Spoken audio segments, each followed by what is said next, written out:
बंद करा. नाही पण राऊत साहेब त्यांचं असं म्हणणं आहे की त्यांचं काही म्हणणं नाहीये.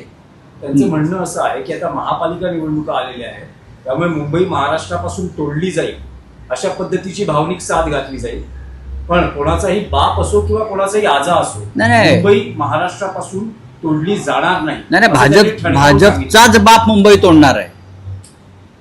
भाजपचाच बाप मुंबई तोडणार आहे. कोणाचा बाप आहे ही नाटकी भाषा करू नका. महाराष्ट्र आणि मराठी बरं का ही नाट्यपंढरी आहे. आम्हाला नाटकं हे सगळे नटसम्राट इकडे खूप निर्माण झालेत. नटसम्राट या महाराष्ट्रात खूप निर्माण झालेत. थिएटर बरं का रंगमंच हा महाराष्ट्राचाच आहे. तेव्हा आम्हाला तुम्ही आवश्यकपूर्ण नाटकातले उतारे वाचून दाखवणं, कोणाचा बाप, कोणाचा आजा, कोणाचा पणजा. मुंबई तोडण्याचं कारस्थान हे पहिल्यापासून व्यापाऱ्यांचं आहे आणि ते व्यापारी भारतीय जनता पक्षाचे आहे. तुम्हाला इकडून फक्त थैल्या हव्यात मुंबईतून, थैलीशाही.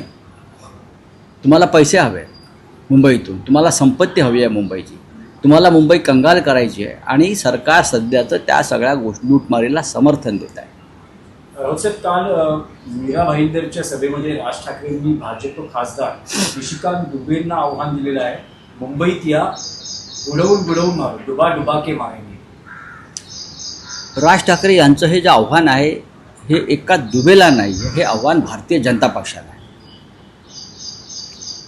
दुबे भारतीय जनता पक्षाचा पुढारी आहे. दुबे भारतीय जनता पक्षाचा खासदार आहे आणि या दुबेचा तीव्र शब्दात निषेध भारतीय जनता पक्षाच्या कोणत्याही नेत्यानं केल्याचं मला दिसत नाही. नाराजी वगैरे कशी व्यक्त करताय? हां, शेंबूड पुसल्यासारखा नाराजी व्यक्त केली. हां, कसली नाराजी व्यक्त करताय तुम्ही मला सांगा ना. तुम्ही मराठी बोलताय ना.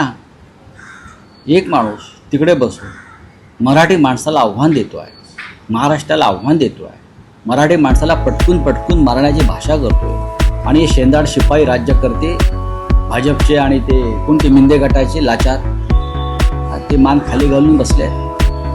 त्याच्यामुळे राज ठाकरे यांनी जे आव्हान दिलेलं आहे हे फक्त त्या निशिकांत दुबेला नसून हे आव्हान त्यांनी महाराष्ट्राकडे, मुंबईकडे वक्रदृष्टी पाहणाऱ्या भारतीय जनता पक्षाला आव्हान असं मी मानतो.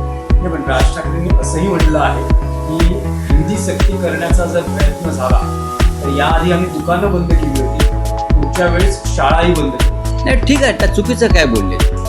आम्ही सुद्धा त्याच मताचे आहोत आणि म्हणून तर 2 ठाकरे एकत्र आले ना या विषयावर. 100% आम्ही एकत्र आहोत. बोला, बोलिये.